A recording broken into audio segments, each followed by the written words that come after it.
Biz uşağa dərs oxunu elə deyirik ki, elə bil ki, sən nə var? Nə var bunu eləməyə? Get elə. Əsas mənim işimdir. Bu ev işləri ya da çöl işləri falan. Əsas çətin işlər bunlardır. Sən nə var dərs oxumağa?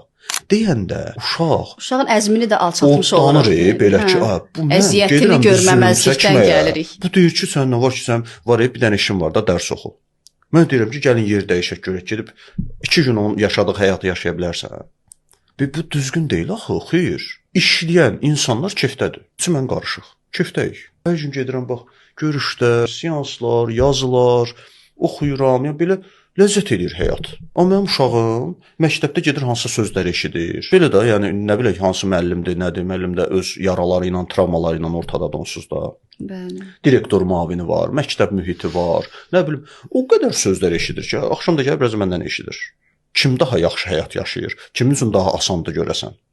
Ona görə də dərs oxu deməyək demirəm. Sadəcə onun duyğusunu anlayaq. Məsələn, gələk bir başını sığallayaq ki, o riyaziyyatı eləyəndə çətindir eləmi?